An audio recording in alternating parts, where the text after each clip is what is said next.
ආමෙන් හල්ලුයා. අද දවසෙත් අපි දෙවියන් වහන්සේගේ වචනේ වෙතට යමු. අද දවසේ අපි බලන්න යන්නේ යෝහන් පොතේ යෝහන් සුභාරංචියේ තුන්වෙනි පරිච්ඡේදයේ පළවෙනි පදයේ සිට 14 වෙනි පදයේ දක්වා අපි බලන්න යනවා. ඊට පස්සේ අපි වචනේ කෙටියෙන් ඥානඥා කරලා බාර දෙමු.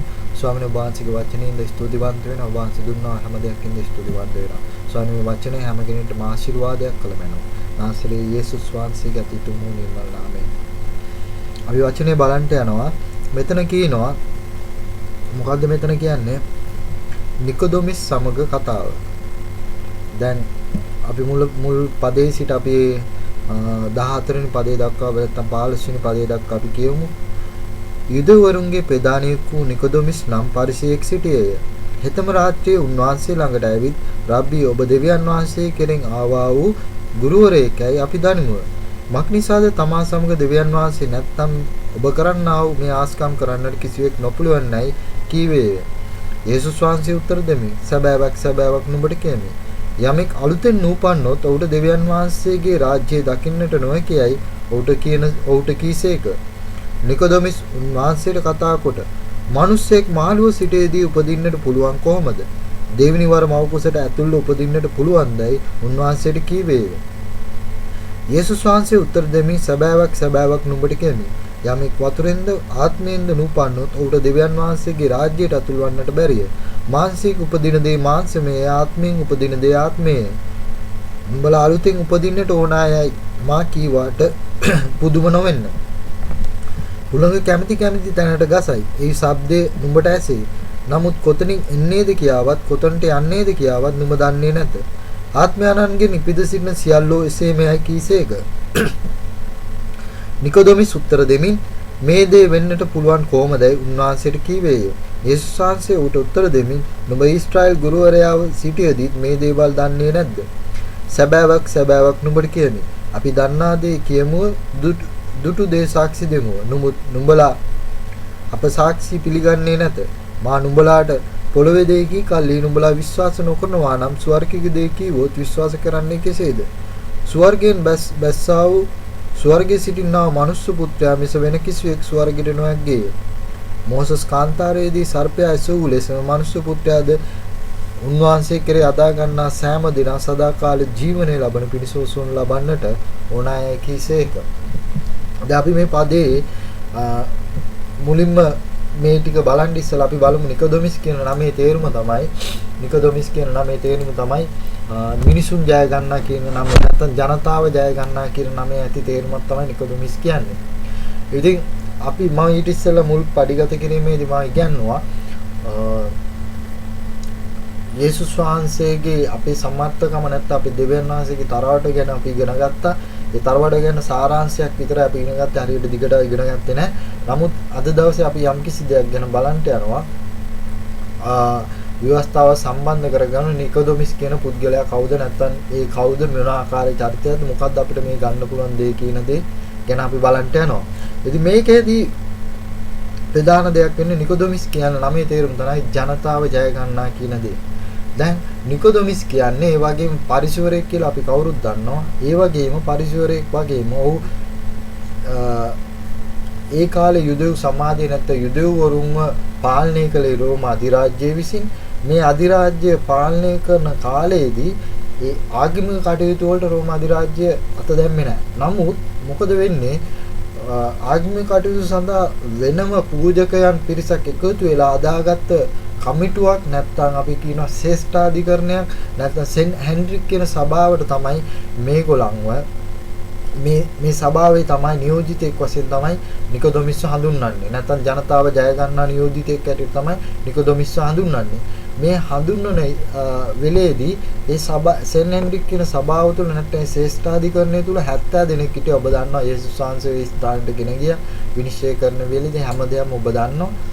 මේ නිකොදෙමස් කියන චරිතය යේසුස් වහන්සේ සොයමින් හිටිය කෙනෙක්. පරිසවරුන් යේසුස් වහන්සේ ගැන්වීම ප්‍රතික්ෂේප කරද්දී නිකොදෙමස් කියන කෙනාට දෙවියන් වහන්සේගේ නැත්නම් ආත්මික පෙළඹීමක් තුළින් ඔහු යම්කිසි දෙයක් හොයාගෙන ගියා. මේ හොයාගෙන ගිය දේ තමයි අපි දැනගන්න යන්නේ. යේසුස් වහන්සේට ගල්ගසල්දා පරිසවරු අයින් කරලා දාන්න යද්දී නිකොදෙමස් කියන පුද්ගලයා ඇවිල්ලා යේසුස් වහන්සේ හොයාගෙන එනවා. දැන් අපි මුලින් ඉඳලා බලමු. යුදෙවරුන්ගේ ප්‍රධානිකෝ නිකොදොමිස් නම් පරිසරයක සිටියේ. මම ඒකයි මේ මුලින්ම ඔබට හඳුන්වා දුන්නේ කවුද නිකොදොමිස් කියන්නේ? ඔව් කොයිම එක්කෙනෙක්ද කොයි ආකාරයක කෙනෙක්ද කියලා ඔබට හැඳින්වීමක් කරේ. එයාගේ නමේ තේරුම තමයි ජනතාව ජය ගන්නා කියන එක. ඊළඟට එයා සෙන් හෙන්රික් සභාවේ සමාජිකයෙක් ඇටියට කටයුතු කරා. ඉතින් මේ දේ තමයි ඔබට කියන්නේ මම පැහැදිලි කරේ. ඒ වගේම පරිසරය කිව්වම මම මුලදී පාඩමුලිත් ඉගෙනනවා. මුළු ව්‍යවස්ථාවම ඔහුගේ කටපාඩමින් ඉගෙන ගත්ත මිනිස්යන්ට උගන්වමින් ඉන්න රබ්බි කෙනෙක් තමයි මේ නිකොදොමිස් කියන්නේ. ඒ කියන්නේ මිනිස්යන්ට දෙවියන් වහන්සේ උගන්වන්නා වූ පරණ ගිවිසුම සහ ඒ අනාගත වාක්‍ය උගන්වන්නා වූ පුද්ගලයෙක් තමයි නිකොදොමිස් කියන්නේ. එතම රාත්‍රියේ උන්වහන්සේ ළඟට ඇවිත් රබ්බි ඔබ දෙවියන් වහන්සේ කෙරෙන් ආව ගුරුවරයෙක්යි අපි දනුවේ. දැන් යේසුස් වහන්සේ ඇවිල්ලා මේ සභාවටත් අයිති නෑ. මම කියන්නේ මේ ශ්‍රේෂ්ඨාධිකරණයටත් අයිති නෑ. නමුත් මෙයා ආපු ගාම යේසුස් වහන්සේවට කියනවා රබ්බි කියලා. මොකද කියන්නේ රබ්බි කියලා ගුරුවරයානේ. ඒ කියන්නේ මෙයාටත් වඩා උතුම් ගුරුවරයෙක් කියලා මෙයා හැඳිලා ගන්නවා යේසුස් වහන්සේව. මොකද වෙන්නේ? ඔබ දෙවියන් වහන්සේ කෙරෙන් ආවා වූ ගුරුවරයෙක්යි අපි දන්නවා. දැන් මෙතන ඔව් කියනවා ඔව් දෙවියන් වහන්සේ කෙරෙන් ආවා වූ ගුරුවරයෙක්යි කියලා අපි දන්නවා කියලා. ඒ කියන්නේ නිකොදොමිස් දෙවියන් වහන්සේ නැත්තම් මේ නිකොදොමිස් දන්නා යේසුස් වහන්සේ දෙවියන් වහන්සේගේ කෙරෙන් ආපු කෙනෙක් කියලා. නමුත් මේ දේ අනිත් පරිසරු දැනගෙන සිටියේ නැහැ. දැනගෙන සිටියාව නොදැන සිටියාව යේසුස් වහන්සේ ඔවුන් ප්‍රතික්ෂේප කළා. මොකද වෙන්නේ? මක් නිසා දැන් මෙයා හේතුව පැහැදිලි කරලා කියනවා මෙයා දෙවියන් වහන්සේ දැන් නිකොදොමිස් කියනවනේ මෙයා දෙවියන් වහන්සේ කෙරෙන් ආපු කෙනෙක් කියලා. මෙයා හේතුව පැහැදිලි කරලා කියනවා මක් නිසාද තමා සමග දෙවියන් වහන්සේ නැත්තම් ඒ කියනවා තමා සමග දෙවියන් වහන්සේ නැත්තම් ඔබ කරන්නා වූ මේ ආස්කම් කරන්නට කිසිවෙකුට නොපුළුවනයි කිව්වේ. දැන් මෙයා පැහැදිලි තර්කයක් ගේනවා. මෙයා තර්කානුකූලව කතා කරනවා. මොකද අපිට තේරෙනවා එතකොට තේරෙනවා නිකොදොමිස්ගේ චරිත ලක්ෂණ.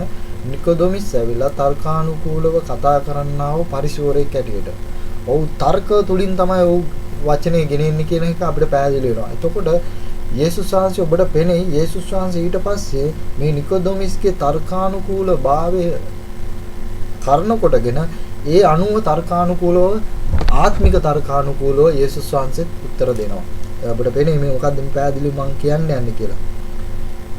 ඔහු හේතුව කියනවා දෙවියන් වහන්සේ නැත්තම් මේ ආස්කම් කරන්නට කිසිවෙකුට නොපුළන. ඔහු දැකලා දින මිනිස්සුන්ව මලුන්ගේ උත්තාන කරනවා. ඒ වගේම යෝහන් පොතේ ඔබ දෙවෙනි පරිච්ඡේදය කියනකොට දෙවෙනි පරිච්ඡේදයේ ඔහුගේ යේසුස් වහන්සේ කානන්නේ ඒ මංගල්‍යයේදී මොකද්ද කරේ? ඒ ආස්කම දැක්කා. නමුත් මේ ආස්කම් කරන්න පුළුවන් ඔහු නිගමනයකට ආවා මේ ආස්කම් කරන්න පුළුවන් දෙවියන් වහන්සේ තුලින් ආපු කෙනෙක්ට විතරමයි කියලා. ඒ වගේම ඔහු හොඳ ගුරුවරයෙක්. ඔහු දැනගෙන හිටියා එලියා එලීසා කරේ ආස්කම්. ඔහු දැනගෙන හිටියා මෝසස් කරේ ආස්කම් දැනගෙන හිටියා. මේ තුලින් ඔහු නිගමනයකට එන්න ඇති. ඊට පස්සේ මොකද්ද වෙන්නේ? මෙතන කියනවා තුන්වෙනි පදේ තමයි වැදගත්ම පදේ මෙතන තියෙන. දැන් මෙයා ඇවිල්ලා යේසුස් වහන්සේව ඇවිල්ලා හැඳින්වීමක් කරනවා. යේසුස් වහන්සේ හඳුන්වනවා මෙහෙම ඔබ දෙවියන් වහන්සේ කෙරෙන් ආපු කෙනෙක්, ඔබ දෙවියන් වහන්සේ කෙරෙන් ආපු කෙනෙක් ඉඳලා ඔබ මේ ආස්කම් කරනවා කියලා. නමුත් යේසුස් වහන්සේ කෙලින්ම නිකොදොමිස්ගේ ආපු කාරණයට බයිනවා. නිකොදොමිස්ගේ බාහිර කතාව දෙස නෙමෙයි යේසුස් වහන්සේ අවධානයෙන් ඉන්නේ. යේසුස් වහන්සේ අවධානයෙන් ඉන්නේ නිකොදොමිස් මේ පැමිණි කාරණයට සහ නිකොදොමිස්ට දෙන්න ඕනේ බෙහෙත ගැන තමයි යේසුස් වහන්සේ මේ කල්පනා කරමින් ඉන්නේ. යේසුස් වහන්සේ කෙලින්ම නිකොදොමිස් වටපිටාවෙන් එනකොට මේ යේසුස් වහන්සේ කෙලින්ම කාරණයට බයිනවා. යේසුස් වහන්සේ කෙලින්ම කාරණයට බයිනවා. මොකද නිකොදොමිස් වටපිටාවෙන් ඇවිල්ලා යේසුස් වහන්සේ වර්ණනා කරන එක නිකොදොමිස් යේසුස් වහන්සේ කැමති වුණේ නැහැ. මොකද ඒකට හේතුව ඇවිල්ලා යේසුස් වහන්සේට ඕනේ මේ මිනිස්සයා ඉන්න තැනින් උඩට ගන්න. මොකද්ද වෙන්නේ? යේසුස් වහන්සේ උත්තර දෙමි සැබෑවක් නුඹට කියමි යමෙක් අලුතෙන් නූපන්නොත් ඔහුට දෙවියන් වහන්සේගේ රාජ්‍යය දකින්නට නොහි කියයි ඔහුට කීසේක. නිකොදොමිස් දැන් මේ එල්ල කරන මේ වචනේ තුලින් නිකොදොමිස් හොල්මන් වෙන්න ඇති. මොකද ඒකට හේතුව තමයි නිකොදොමිස් ඇවිල්ලා නිකොදොමිස්ට එකපාරටම හිතා ගන්න බැරි විදියට දේවල් එන්න ඇති. මොකද යේසුස් වහන්සේ කතා කරපු ගමන් බෝ වර්ණනා කළ යේසුස් වහන්සේ වර්ණනා කරලා කතා කරපු ගමන්ම මෙයා කියන කතාව තමයි යේසුස් වහන්සේ උත්තර දෙමි. සැබෑවක් නුඹට කිමි. යමෙක් අලුතෙන් නූපන්නොත් ඔහුට දෙවියන් වහන්සේගේ රාජ්‍යය දකින්නට නොහැකියි. ඔහුට කීසේක. යේසුස් වහන්සේ ස්ටෝරි කියන්නේ නැහැ. මේවා කියන්නේ කේලින්ම බයිනෝ කාරණේට. මොකද්ද කියන්නේ? ඇයි කෙලින්ම බහින්නේ කාරණේට? ඒකේ කිනා බල්ලා තමයි යේසුස් වහන්සේ කතා කරන්නේ. මෙයා හොඳට දෙවියන් වහන්සේගේ වචනේ දන්න කෙනෙක් ඉඳලා යේසුස් වහන්සේ කෙලින්ම කාරණේට බයිනවා. මොකද්ද කාරණේ? ඔහුට පැහැදිලි කරලා දෙනවා ඔහු ඉන්න ස්ථානේ කොතනද? ඔබ ඉන්න තැන කොතනද කියලා යේසුස් වහන්සේ ඔහුට පැහැදිලි කරලා දෙන්න යනවා. යමෙක් අලුතෙන් නූපන්නොත් ඔහුට දෙවියන් වහන්සේගේ රාජ්‍යය දකින්නට නොහැකියි කීසේක. ඒ කියන්නේ අලුතෙන් යම් කිසි කෙනෙක් නූපන්නොත් ඔහුට දෙවියන් වහන්සේගේ රාජ්‍යය දකින්නට බෑ. දැන් මේක පැහැදිලි කරනවා ඔහු දෙවියන් වහන්සේගේ රාජ්‍යය දකින්නට බැරි තැනක තමයි ඔහු ඉන්නේ. මෙතනින් පැහැදිලි කරනවා ඔහු දෙවියන් වහන්සේගේ රාජ්‍යය දකින්නට බැරි තැනක තමයි ඔහු ඉන්නේ. ඒ කොහොමද බද කියන්නේ? ඔහු උප්පත්ති පොතේ ඉඳලා මලාකි පොතට වෙනකන් ඔහු කටපාඩම් ඔහුට හැමදේම දේව වචනේ දන්නවා, විවස්ථාව දන්නවා, විවස්ථාව උගන්වන රබ්බි කෙනෙක්, පරිශුවරෙක්, ශ්‍රේෂ්ඨාධිකරණ ඉන්න එක්කෙනෙක්. මෙහා කොහොමද මේ සෙන් හෙන්රික්ගේ සභාවේ ඉන්න කෙනෙක්ට මේ විදිහේ කොහොමද එයා දෙවියන් වහන්සේගේ රාජ්‍යයට ඇතුළත් වෙන්නේ නැහැ කියලා කියන්නේ? දැන් මේගොල්ලන්ගේ තියෙන දුර්වලතාවය ඇවිල්ලා මතේ 23 වෙනි පරිච්ඡේදයේ පැහැදිලිව කියනවා. මේගොල්ලන් කොයි විදියට දන් දෙන්නේ, මේගොල්ලන් කොයි විදියට දේවචන කියන්නේ, කොයි විදියට මිනිසුන් අන්දන්නේ, කොයි විදියට මේව කරන්නේ කියලා ඒගොල්ලන් ගැන පැහැදිලිව තියෙනවා පරිසවරුන් ගැන. නමුත් මෙතන පැහැදිලි කිරීමක් කරන්න ඕනේ. පරිසවරු මේ නිකොදෙමස් ඇවිල්ලා කෙලින්ම දෙවියන් වහන්සේගේ රාජ්‍යයට සුදුසුකම නැහැ කියලා ඔව් කියනවා. කවුද මේ කියන්නේ? යේසුස් වහන්සේ. ඔව් වෙනුවෙන් මේ පොළොවට ආව මරණයට පත් වෙන්න ඉන්නාව බැටළු පවතක යano තමයි නිකොදෙමස්ට මේ කතා කරන්නේ. ගැලුම්කාරය තමයි මේ කතා කරන්නේ. ඔබ ඉන්න තැන දැන් ඇවිල්ලා දෙවියන් වහන්සේගේ රාජ්‍ය දකින්න බැරි තැනක තමයි ඔබ ඉන්නේ කියලා ඔව් කෙලින්ම කතා කරනවා. මොකක්ද ඒකට හේතුව? අපි ඒකට හේතුව බැලුවොත් එපිස පොතේ පළවෙනි පරිච්ඡේදයේ නැත්නම් එපිස පොතේ දෙවෙනි පරිච්ඡේදයේ 8යි 9යි අපි පැහැදිලි කරගමු පොඩ්ඩක්. මේකේ වටාව අපි රැස් කරගෙන මෙතනට එන්න ඉස්සලා එපිස පොතේ 2:8 කියනවා මක්නිසාද ඇදහිල්ල කරුණකොටගෙන ඒ අනුග්‍රහයෙන් නුඹලා ගැලවී සිටින්නෝය. ඒ නුඹලාගෙන් මනව දෙවියන් වහන්සේගේ දීමනාවේ කිසිවෙක් පාරට්ටු කර නොගන්න පිණිස ඒ ක්‍රියාවලියෙන් නොව මක්නිසාද අපි වනා යහපත් ක්‍රියා කරන පිණිස කිසිස් වහන්සේ තුල මවනු ලැබ දෙවියන් වහන්සේගේ කර්මාන්තව සිටුමු. ඒ යහපත් ක්‍රියාවල අප ඇසිරෙන පිණිස දෙවියන් වහන්සේ ඒවා කලින් සූදානම් කළසේක. මෙතන වැදගත් පදේ තමයි මක්නිසාද ඇදහිල්ල කරනකොටගෙන ඒ අනුග්‍රහයෙන් නුඹලා ගැලවී සිටින්නෝය. අද දවසේ මේගොල්ලන් ගැලවී සිටින්නේ දෙවියන් වහන්සේගේ අනුග්‍රහයෙන් කියන තැනට තමයි මෙයාට ගේන්න ඕනේ. මොකද මේ පරිසවරුන්ගේ ඔළුවේම තිබ්බේ විවස්ථාවේ ක්‍රියාවලිය කරනකොටගෙන විවස්ථාවේ දේවල් පිළිපදිමි විවස්ථාවේ දේවල් අනුගමනය කරමින් ගියොත් තමයි දෙවියන් වහන්සේගේ රාජ්‍යය දකින්න පුළුවන් කියලා ඒගොල්ලෝ හිතුවේ. නමුත් මේට ප්‍රධාන හේතුව උනේ යේසුස් ඔව් ඉස්සරහටම ඇවිල්ලා ඉන්නවා. යේසුස් මේ කතා කරන ගැලුම්කාර යේසුස් වහන්සේම මේ පොළොවට එන්න හේතු වුණ කාරණේ තමයි මේ විවස්ථාවෙන් ගැලවීමක් නැති ඉඳලා, විවස්ථාවෙන් පිළිසරණක් නැති ඉඳලා, විවස්ථාවෙන් මේ දේ කරන්න බැරි ඉඳලා තමයි ඔව් ඉදිරිපිට මේ කෙනා ඇවිල්ලා ඉන්නේ. යේසුස් වහන්සේ නැත්නම් මේසියස් වහන්සේ ඇවිල්ලා ඉන්නේ. ඒක හින්දා තමයි මොකද වෙන්නේ? මෙයාටත් ගැලවීම දෙන්න තමයි මේ යේසුස් වහන්සේ ඇවිල්ලා ඉන්නේ. විවස්ථාවෙන් පිළිසරණක් නැති ඉඳලා. ඉතින් එයා කියනවා මේ විවස්ථාව උගන්වන මිනිස්සයම කියනවා නැත්නම් මේ විවස්ථාව පිළිපදින මිනිස්සයම කියනවා නැත්නම් මේ විවස්ථාව උගන්වන අනුගමනය කරන මිනිස්සයාටම දෙවියන් වහන්සේගේ රාජ්‍යයට යන්න බෑ කියන தත්ත්වයට එයා කතා කරලා කියන්නේ ඔබගේ මේ ක්‍රියාවලින් වැඩක් නැහැ. මගේ මේ අනුග්‍රහයෙන් තමයි උඹට දෙවියන් වහන්සේගේ රාජ්‍යය දකින්න පුළුවන් කියලා කියන්නේ. දැන් එතන අපි බැලුවොත් මේක තව ටිකක් සනාථ කරගන්න පුළුවන්.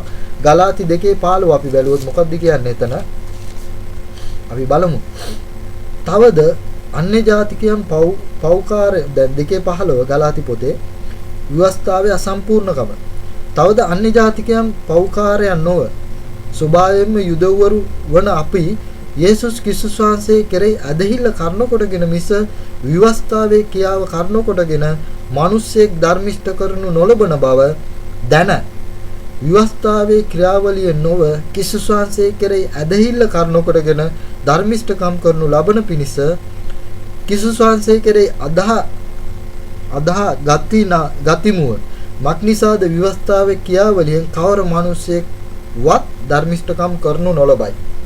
මොකද වෙන්නේ මෙතන පැහැදිලිව පාවුල්තුමා පෙන්නලා දීලා තිනවා තවද අන්‍ය ಜಾති පෞකාරයන් නෝ ස්වභාවයෙන්ම යුදවවර වන අපි අපේ යේසුස් ක්‍රිස්තුස් වහන්සේ කෙරේ ඇදහිල්ල කරනකොටගෙන මිස විවස්ථාවේ ක්‍රියා කරනකොටගෙන මිනිස්සෙක් ධර්මිෂ්ඨකම් කරනු නොලබන බව දැන ඒ කියන්නේ විවස්ථාවේ තිබෙනා වූ දේවල් කරනකොටගෙන මිනිස්සෙක් ධර්මිෂ්ඨකම් කරන්න බෑ කියලා මෙතන පැහැදිලිව ප්‍රකාශ කරනවා. ඒ කියන්නේ මෙතනින් ප්‍රකාශ කරනවා විවස්ථාව කරනකොටගෙන නැත්තම් විවස්ථාවේ දේවල් කරනකොටගෙන මිනිස්සෙක් ඇවිල්ලා ධර්මිෂ්ඨකම් කරන්නේ ඒ කියන්නේ ධර්මිෂ්ඨකම් කරනු ලබයි කියලා මෙතන පැහැදිලිව කියනවා.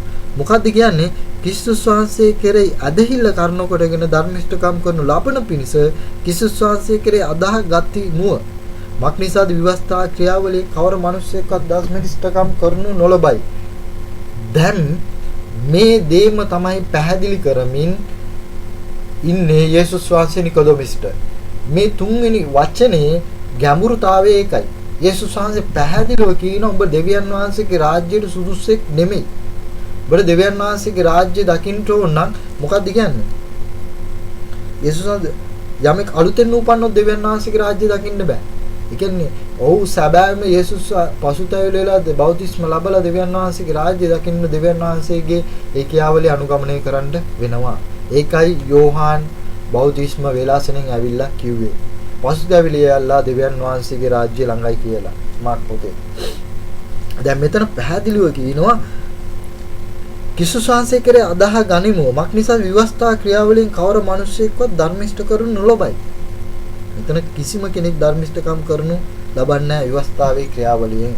ඒක මං ගලාති පොතේ උගන්වන්න. ඉදිරියේදී ගලාති පොතේ මොකද්ද වෙන්නේ? පැහැදිලිව ගලාති පොතේ අපි දන්න දෙයට වඩා ගැඹුරු දෙයක් තියෙනවා ගලාති පොතේ. ගලාති පොතේ යම්කිසි ගැටීමක් තියෙනවා. ගලාති පොතේ යම්කිසි අපි දන්නේ නැති දෙයක් තියෙනවා ගලාති පොතේ. ඉතින් මේ පාවුල්තුමා මේ දේවල් කියන්න හේතුවක් තියෙනවා යුදෙව්වරුන්ට. ඉතින් මේ පසුබිම ඔබ දැනගෙන තමයි ගලාති පොතත් එක්ක කියනකොට ඔබට පැහැදිලි ස්ථාවරයක් සහ පැහැදිලි දැකීමක් පැහැදිලි පරමාර්ථයක් ඔබ තුල ගොඩනැගෙන්නේ. ඉතින් ඒක තමයි මම පැහැදිලි කරන්න ඕනේ. අපි ඊළඟට ගලාති පොත ගැන මම ඉදිරියට උගන්වන්න වෙලා තියෙන වෙලාවට ඒකේ කියනවා අපි බලමු දැන් මම මේ කිව්වේ ඇවිල්ලා අලුත් ගිවිසුමෙන්නේ. එතකොට ඔයා පරණ ගිවිසුමෙනුත් කියන්න කිව්වොත් මම පැහැදිලි කරලා දෙන්න. අපි ද්විතීය කතාවේ 10:6 බලමු පොඩ්ඩක්. මොකක්ද එතන කියන්නේ කියලා යේසුස් වහන්සේ නැත්තම් දෙවියන් වහන්සේ 10:6 මොකක්ද කියන්නේ? ද්විතීය කතාවේ නෙමෙයි අපි බලමු මේ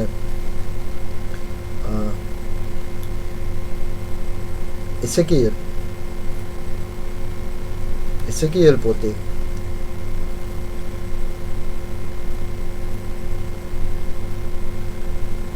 එසකියල් පොතේ අපි බලමු 18 වෙනි පරිච්ඡේදයේ 30 සහ 31. එසකියල් පොතේ 18 සහ 30 31. එසකියල් පොතේ 18 30 සහ 31.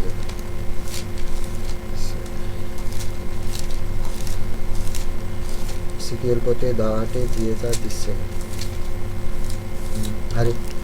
මේ දෙන්නේ ද්විතීය කතාව කියලා කියමු ඉස්සෙල්ලා. මේ කියන්නේ එසකියල් පොතේ 18 වෙනි පරිච්ඡේදයේ 30 31.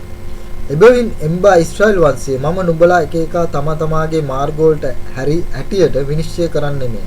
ස්වාමියෝ දෙවියන් වහන්සේ කියනසේක. නුඹලා හැරි ඇවිත් නුඹලාගේ සියලු වරද වලින් හැරෙන්න. එවිට අයිතුකම නුඹලාගේ පැකලීමට කාරණයක් නොවන්නේය. නුඹලාගේ සියලු වරදට නුඹලා වෙතින් හාක දමා අලුත් සිතක් අලුත් ආත්මයක් නුඹලාට සාදා ගන්න. ඊශ්‍රායල් වංශයේ නුඹලා නසින්නේ මක් නිසාද? නසින්නාගේ මරණය ගැන මට කිසි ප්‍රශ්නයක් නැත. එබැවින් හැරි ජීවත් වෙන්නයි ස්වාමියෝ දෙවියන් වහන්සේ කියනසේක. දැන් මෙතන පැහැදිලිව කියනවා තමන්ගේ වැරදි පිළි අරගෙන තමන්ගේ මේතන ඉන්නා වූ තැන ස්ථාවරින් පැත්තකට එන්නේ කියලා. අද දවසේ දැන් මේ දෙයම තමයි පැහැදිලි කරලා නිකොදෙමස්ටත් කතා කරලා කියන්නේ. ඒ දෙයම තමයි පැහැදිලි කරලා නිකොදෙමස්ටත් කතා කරලා කියන්නේ. නිකොදෙමස්ටත් කතා කරලා කියන්නේ ඒක තමයි. අපි බැලුවොත් අපි ඉස්සෙල්ලා මම පදේ කිව්වේ එක සාමෙල අපි 10:6ත් බලමු. ඊට පස්සේ ඔබට පැහැදිලි වෙයි මොකද්ද මේ කියන්න යන්නේ කියලා. එක සාමෙල 10:6 16 කියනවා එවිට ස්වාමීන් වහන්සේගේ ආත්මය ආනුභාව සම්පන්නව නුඹ කෙරෙහි බලවත් ලෙස පැමිණෙන්නේ නුඹ ඔවුන් සමග ධර්ම වාක්‍ය පවසමින් අන්‍යාකාර මිනිසෙක් වන්නේ. දැන් මෙතන වැදගත් වෙන්නේ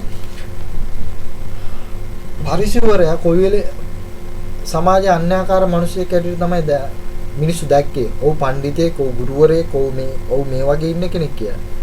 නමුත් යේසුස් වහන්සේට උවමනා වුණා මේ පරිසරයත් හිටිය තැනින් හරවලා ගන්න. ඒ කියන්නේ ඔව් ඊටපු කඩයිම හරි. නමුත් ඔව් දැක්ක වචනාර්ථයේ පස්සේ යමින් මම එදා පාඩම ඉගෙනුවා ඔව් වචනාර්ථයේ පස්සේ යමින් දෙවියන් වහන්සේගේ පරමාර්ථයට පයින් ගසමින් තමයි හිටියේ. ඉදිරියේ හිටියා වූ දෙවියන් වහන්සේගේ පරමාර්ථය නැමැති යේසුස් වහන්සේට පයින් ගසමින් විවස්ථාව නැමැති වචනාර්ථයේ අල්ලගෙන ගියේ දේන් තමයි මේව දේ උනේ. මම කියන්නේ විවස්ථාව මම පැහැදිලි කරන්න ඉදිරියේදී විවස්ථාවයකින් මම කියන්නේ විවස්ථාව අසම්පූර්ණ විවස්ථාව පැත්තකට දාන්න ඕනේ. විවස්ථාව මේ බද උගන්වනවා විවස්ථාවේ වැඩක් නැහැ කියන එක නෙමෙයි මම කියන්නේ. විවස්ථාව වැදගත්. ඒකනේ යේසුස් වහන්සේ විවස්ථාව අරගෙන මොකද්ද කරන්නේ? විවස්ථාව අරගෙන මොකද්ද කරන්නේ? කාරණා දෙකකට ගුණ කරනවා. මේ කාරණා දෙක ඇතුලේ මුළු විවස්ථාවම තියෙනවා. ඉතින් ඒතෝட කියන්නේ බද කොහොමද කියන්නේ විවස්ථාවේ වැදගත් නැහැ කියලා. ඒකයි මම කියන්නේ දෙවියන් වහන්සේගේ පරමාර්ථයේ කාරණා වචනාර්ථයේ අර්චන ආඥා 900 ගැන 600 ගානකට එහා තිබ්බ ආඥා ටික අරගෙන පරමාර්ථ දෙයකට ගන්නවා දෙවියන් වහන්සේ. නැත්නම් යේසුස් වහන්සේ පරමාර්ථ දෙයකට ගේනවා. වචනාර්ථයේ ආඥා තියෙනවා 600කට එහා තිබෙනා වචනාර්ථය නැත්නම් ආඥා අරගෙන යේසුස් දෙවියන් වහන්සේ නැත්නම් යේසුස් වහන්සේ පරමාර්ථ දෙයකට ගේනවා. ඒ හැම ආඥාවක් තුලින්ම හැම දෙයක් තුලින්ම දෙවියන් වහන්සේ අදහස් කළ පරමාර්ථයක් තිබ්බා. ඒ පරමාර්ථයේ දෙක අරගෙන මේ දෙක ඉදිරියට ගෙනගෙන ඒ පරමාර්ථ දෙක පිටිපස්සේ තියෙනවා ආඥා වරගාන. දෙන්න.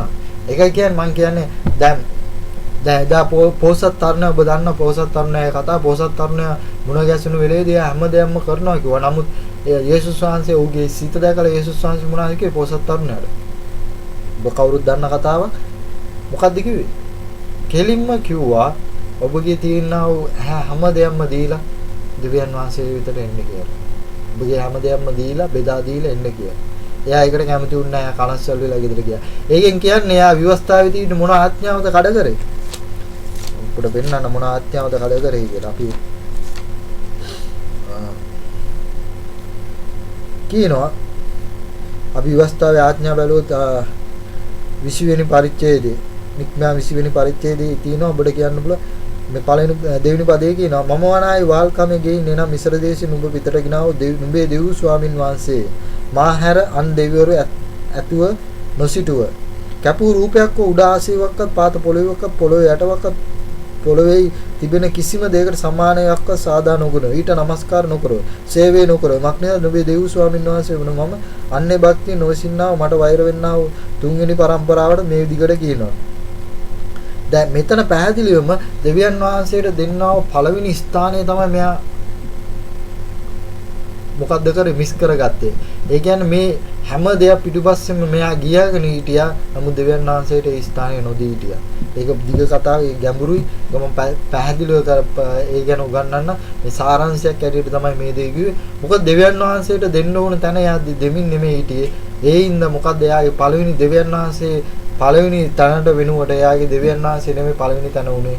එයාගේ තිබ්බා වූ අනිකුත් දේවල්. ඉතින් ඒ හින්දා තමයි දෙවියන් වහන්සේ කිව්ව උඹට ඕන නම් මේ දේවල් කරන එක හොඳයි. නමුත් මේ දේත් කරා නම් ඊට වඩා හොඳයි කියලා. ඔබයි මමයි කවුරුත් දන්න දෙයක් පදයක් තමයි තව කපදයක් මම කියන්න මේ පරිසරව හැම වෙලේම ඇවිල්ලා දෙවියන් වහන්සේගේ වචනේ අර්ථය අනුව දේවල් කරා. පැහැදිලිව වුන් දෙවියන් වහන්සේගේ දසෙන් කොටස් දෙන්න ඕන 10න් කොටස් දෙන්න කිව්වා. කොහොමද දෙන්න කිව්වේ?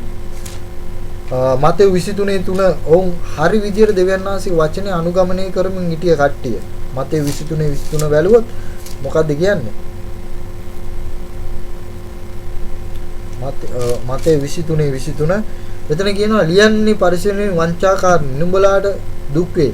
මක්නිසාද නුඹලා සුවඳලාය සතපුෂ්පේ සුදු දූරේ යන මේන් 10න් කොටස් දෙන්න වෙනුමුත් යුක්තිය දයාවත් විශ්වාසකමත් යන විවස්ථාවේ වඩා වැදගත් කාරණා නුඹලා විසින් අත්හැර තිබේ. මේ දේවලුත් ඇර මේවත් කටයුතුව තිබුණේය. දැන් මෙතන කියනවා සතපුස්සේ සුදුදූරය යන මෙයන් මෙන් 10න් කොටස් දෙන්නේ. පොතේ තියෙන හැටියටම ඒගොල්ලන් 10න් කොටස් දෙනවා. නමුත් අර දෙවියන් වහන්සේ මේ 10න් කොටස් දෙන්න ඕන වුණා වූ පරමාර්ථ තියෙන යුක්තිය. එතකොට දයාව විශ්වාසවන්තකම මේ දේවල් ඔක්කොම නැහැ. මේ දේවල් ඔක්කොම නැහැ. අපි සමහර වෙලාවට අපි සභාවල් වල උගන්වනවා නුඹලා ඇවිල්ලා අත්ත මිදි වලට සම්බන්ධ වෙලා තිනවා වගේ සම්බන්ධ වෙලා ඉඳලා ඇවිල්ලා 10න් කොටස දීපන් කියලා. අත්ත මිදි වලට සම්බන්ධ වෙලා නැත්නම් යේසුස් වහන්සේට සම්බන්ධ වෙලා ඉඳලා තමයි අපි 10න් කොටස දෙන්න ඕනේ. මම හිතන්නේ නෑ ඔය එක්කෙනෙක්වත් ඔය අත්ත මිදි වලට සම්බන්ධ වෙලා ඉන්නවා කියලා. ඉන්නවා ඇති. ඉන්න වෙන්න පුළුවන්. නමුත් ඉන්නේ ඇවිල්ලා අපේ ක්‍රියාවලින් නෙමෙයි. අපි ආඥා පිළිපදිනින්ද නෙමෙයි. අපි දෙවියන් වහන්සේගේ අනුග්‍රහයෙන්ද තමයි අපි අත්ත මිදි වලට සම්බන්ධ වුනේ. අපි මේක පැහැදිලිව අපි මේ තේරුම් ගන්න ඕනේ. මේ අත්ත මිදි වලට සම්බන්ධ වෙලා ඉන්නේ අපි ආඥා පිළිපදිනින්දවත් විවස්ථාව කරගාගෙන විවස්ථාව නැමැති මේ ගෝණිය කරගාගෙන ඉන්නවත් නෙමෙයි. අපි අත්ත මිදි වලට සම්බන්ධ වෙලා ඉන්නේ විවස්ථාවේ තියෙන කටයුතු නැවත විවස්ථාවේ තියෙන ආඥා ගෝණිය අපි උස්සගෙන යන ඉඳ නෙමෙයි. නැත්නම් විවස්ථාව නැමැති බර කුරුසයක් උස්සගෙන යන එක ඉඳ නෙමෙයි. අපි ඇවිල්ලා උස්සගෙන යන කුරුසේ බර නෙමෙයි. බර කුරුසයක් නෙමෙයි අපි උස්සගෙන. දෙවියන් වහන්සේ කිව්වා මේක හරි පාසුයි කියලා. අපි විවස්ථාව නෙමෙයි උස්සගෙන යන්නේ. මම උස්සගෙන යන දේ කියන්න ඔබට. ඉතින් මේ අත්ත මිදි වලට සම්බන්ධ වෙලා ඉන්නේ අපි ඇවිල්ලා මේ අපේ ක්‍රියාවලින් නෙමෙයි. එපිසෝ පොතේ 2:8 කියනවා අපි අත්ත මිදි වලට සම්බන්ධ වෙලා ඉන්නේ දෙවියන් වහන්සේගේ අනුග්‍රහය තුලින්. දැන් එතන පැහැදිලිව කියනවා යෝහන් පොතේ කියනවා 15 වෙනි පරිච්ඡේදයේ නුඹලා ආඥා මගේ පිළිපදින්න ඕනේ කියලා. දෙවියන් වහන්සේ ආඥා තුලින් මේ පිළිපැද ආඥාවෙන් බලාපොරොත්තු වෙන්නේ මොකද්ද? මේ විදියට 10න් කොටස දෙන එකද? සුවඳ තලා ඔක්කොම කට්ටියට පේන්න නැත්තම් අපි දාන්නේ කොහොමද? ඇන්වලොප් එක අරගෙන දානවා අපි කට්ටියටම පේන්න දානවා. අම්මුවම දැම්මට පස්සේ ගිහිල්ලා අපි ඉස්සරහට ගිහිල්ලා කට්ටියට පේන්න ඇන්වලොප් එක දානවා. කාගෙන් ලකුණු ගන්නද? දෙවියන් වහන්සේ ලකුණු ගන්නද? නැත්තම් මේ අපි අනිත් අයට 10න් කොටස දානවා කියලා පෙන්වන්නද? දෙවියන් වහන්සේ කිව්වේ මේකෙන් කරන දේ මේකට පෙන්වන්න එපා කියලා. නමුත් අපි මිනිස්යන්ගේ ලකුණු ගන්න තමයි අපි මේ දේවල් කරන්නේ. මිනිස්යන්ට පේන්න දානවා. නමුත් මම උගන්වන්න මේ 10න් කොටස කියන එක ගැන මේක ගැන ගැඹුරු දෙයක් මේවා. මේ ගැඹුරු පාඩම් මේවා එක බයිබල් පදයක් දෙකක් අල්ලගෙන මේ ගැඹුරු දේවල් අල්ලගෙන දෙවියන් වහන්සේගේ විවස්ථාවල කුඩා කරලා නැත්නම් දෙවියන් වහන්සේගේ ආඥාව දෙවියන් වහන්සේගේ පරමාර්ථය අවිල විනාශ කරන මිනිස්සු.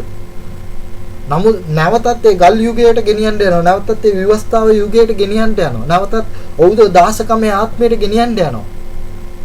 මේ හින්දා මොකද්ද වෙන්නේ? දෙවියන් වහන්සේගේ වචනේ පරිහරණයටපත් වෙලා තියෙනවා. අද දවසේ මේ අත්ත ගහට සම්බන්ධ වෙලා ඉන්න කියන මිනිස්සුયો යුක්තිය, දයාවන්තකම, විශ්වාසවන්තකම මේ මිනිස්සු තුල නැහැ. මේ මිනිස්සු කියලා කියනවා යේසුස් වහන්සේ ජීවමානයි, උඹලට සමාව තියෙනවා, අරක තියෙනවා, මේක තියෙනවා, දෙවියන් වහන්සේ ඉදිරියේ සමාව තියෙනවා, උඹලට මේක තියෙනවා කියලා. නමුත් මේ මිනිස්සු දේශනා කරන මිනිස්සුම සමාව දෙන්න කැමති නැහැ. කියන්න කාටවත් ලේසි, ක්‍රියාවෙන් පෙන්වන්න ඕනේ. ඒ කියන්නේ ක්‍රියාව නැති ඇදහිල්ල මල ඇදහිල්ල. ඔබ පෙන්වන්න එහෙම සමාව දුන්නේ නැති පුද්ගලෙක්ව ගෙනල්ලා දෙවියන් වහන්සේගේ සේවයට කැඳවලා එක ක්‍රියාවෙන් පෙන්වන්න ඕනේ. යේසුස් වහන්සේ පරිසුරුවයි කියෝ හිටියේ නෑ. යේසුස් වහන්සේ කරලා පෙන්නුවා. යේසුස් වහන්සේ අත ගැව්වා, සුව කරලා පෙන්නුවා යේසුස් වහන්සේ. ඒකයි යේසුස් වහන්සේ පරිසුරුවයි අතර ගොඩක් වෙනස. ඒකයි යේසුස් වහන්සේගේ පරිසුරුවයි අතර ගොඩක් ඉගැන්වීම වෙනස. යේසුස් වහන්සේ කරලා පෙන්නුවා. යේසුස් වහන්සේ කිව්වට වඩා කරා. අපි කියවනවා සමාව දියන්, මිනිස්යන් සමාව දියන්, අරක දියන්, බලා මේව කරන් කියලා. ඔක්කොම ගිහිල්ලා මොනවද කරන්නේ? නෑ, මුකුත්ම නෑ. අද දවසේ මම ඔබට කියන්නේ ආඥා දෙවියන් වහන්සේගේ මේ 16ම දෙවියන් වහන්සේගේ ඉන්නව 16ම නැත්නම් මේ රබ්බිවරු උගන්වන්නව දෙවියන් වහන්සේගේ වචනේ උගන්වනව ඔවුන් තුල යුක්තිය, දයාවන්තකම, විශ්වාසවන්තකම නැහැ. ක්‍රියාවෙන්නේ නැහැ. මිනිස්යන්ට පේන්න සුවඳ තලා දුන් අරව මේව ගිහලා හොඳට ඩ්‍රාම එක දානවා. නමුත් ඒ වගේ මිනිස්සෙක්ව ගෙනල්ලා පෙන්නලා මේව කරන්න මිනිස්සුන්ව විනිශ්චය කරන්න තියලා තියෙනවා. නැත්නම් ඒගොල්ලෝ විනිශ්චය කරනවා. ඒක නෙමෙයි වෙන්න ඕනේ. ඒ කියන්නේ අර සුවඳ තුන් දලා තුලින් දෙනවා වගේම ඒගොල්ලන්ගෙන් එන්න ඕනේ මොකද්ද සමාව දෙනවනම් හරි සමාව දෙන්න කෙනෙක් ගෙනල්ලා පෙන්නන්න. ඉදිරියේ අපි කියමු සමාව දුන්නේ නැති කෙනෙක් ඉන්නවා කියලා එයා ගෙනල්ලා ඉස්සරහට තියලා ඒගොල්ලන්ගේ දෙවියන් වහන්සේගේ වැඩේ ගන්න. පෙන්නන්න දෙවියන් වහන්සේගේ සමාවේ ක්‍රියාව පෙන්නන්න ක්‍රියාව. දැන් අපි දන්නවා උදාහරණයක් ඇටියට දැන් නිකොදෙමස්ගේ හදවත දෙවියන් යේසුස් වහන්සේ වෙත ආපු ගමන්ම යේසුස් වහන්සේ ඒ කාරණයට බැස්සා. අද දවසේ මොකද්ද වෙලා තියෙන්නේ සභාවල් තුල සහ දෙවියන් වහන්සේගේ ගුරුවරයල් තුල අද මොකද්ද වෙලා තියෙන්නේ? නිකොදෙමස්ගේ හදවත හඳුනාගත්තා යේසුස් වහන්සේ. නමුත් අද දවසේ එදා අකීකරු පුත්‍රයාගේ හදවත හඳුනාගත්තා පියාණන් වහන්සේ. අද දවසේ සභාවේ ඉන්න මිනිස්යන්ගේ හදවත හඳුනගන්න බැරුව ඉන්නවා සභා පාලකයන් සහ සභාවේ ඉන්න වැඩිමහල්ලෝ සහ අනිකුත් අය. ඉතින් අද දවසේ මොකද්ද වෙලා තින්නේ? ඔව් එන වෙලාවේදී ඇරලා එන වෙලාවේදී මොකද්ද වෙන්නේ? ඔහුගේ හදවත හඳුනගන්න බෑ. මොහු එන්නේ මොහු එන්නේ ඇවිල්ලා පසුතැවිලි එන්නේ සබෑවටද නැත්නම් පසුතැවිලි එන්නේ නිකම්මද මොකද්ද කියලා ඒගොල්ලන්ගේ ආත්මේ නැහැ හඳුනගන්න. කට්ටකමද ඩ්‍රාමා එකටද නැත්නම් නාට්‍යයක්ද මෙයා රංගපාන්නේ කියලා අපි දන්නේ නැහැ. ඉතින් අද දවසේ දෙවියන් වහන්සේගේ වචනේ විනාශ වෙමින් පවතිනවා. වචනේ විනාශ වෙමින් පවතිනවා කියන්නේ දෙවියන් වහන්සේගේ වචනාර්ථය ලොකුවට කියවනවා. බලා අත්ත මිදිවලට සම්බන්ධ වෙලා ඉන්න ඕනේ දෙවියන් වහන්සේගේ රාජ්‍ය දේවල් දෙන්න. අද දවසේ එහෙම එක්කෙනෙක්වත් හිටියනම් දෙවියන් වහන්සේගේ ඒ පඳුරු මල්ලට පඳුරු දාන්න බෑ. ඇයි එක ආඥාවක් හරි කල්ලා තිනවා. එක ආඥාවක් හරි කල්ලා තියෙයි. දැන් උදාහරණයක් වශයෙන් ලොකු දැන් අපි කියමු වෛශ්‍යාකම් කරා, කාමීච්ඡාචාරය කරා, අරවා කිව්වා, බොරු කිව්වා, අරවා කිව්වා කියලා. එතකොට යෝහන් පොතේ 3 වෙනි පරිච්ඡේදය කියන කතාව මොකද කියන්නේ ඔබ? මයිත් එක පෙරලන්න මම මේ පැහැදිලිව තර්කානුකූලව දෙවියන් වහන්සේගේ වචනේ කියන්නේ. එක යෝහන් පොතේ 3 වෙනි පරිච්ඡේදයේ 14 වෙනි පදයේ කියනවා මෙහෙම. සහෝදරයනි 13 ඉඳලා මම කියන්න.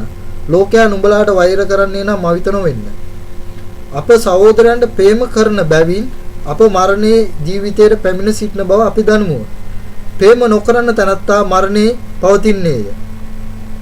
මෙතන කියනවා තමාගේ සහෝදරයාට වෛර කරන කවුරුකු නමුත් මිනිවරුෙක්ය. තමාගේ සහෝදරයාට 15 වෙනි පදේ කියන තමාගේ සහෝදරයාට වෛර කරන කවුරෙකු නමුත් මිනිවරුෙක්ය. දැන් ගිහිල්ලා කෙනෙක්ට පීයෙන් අයින්න ඕනේ නැහැ. ගිහිල්ලා කෙනෙක්ට පීයෙන් අයින්න ඕනේ නැහැ ලේන්න. නමුත් තමාගේ සහෝදරයාට වෛර කරනවා නම් එයා මිනිමරුවෙක් කියලා කියනවා. අද දවසේ මේ එතකොට වෛරය කියලා තියෙන මේ එක දින්නේ ඇවිල්ලා මේකෙනි මොකේද මේ හැඟීම් තුලනේ සිතුවිලි තුලනේ. ඉතින් එතකොට මේගොල්ලෝ කී දෙනෙක් මේ අත්ත මිදිවලට සම්බන්ධ වෙලා ඇද්ද? තමන්ගේ සමාව දෙන්නේ නැතුව ඇතිද කිසිම සහෝදරයෙක්ට? ඉදිරියට ගිහිලා අපි දේශනාත් කරනවා කටහැරලා දෙවියන් වහන්සේගේ සමාව දෙවියන් වහන්සේගේ ලේ වලින් බලය තියනවා කියලා ලේ වලින් නුඹලා නිදහස් වෙලා තියනවා කියලා.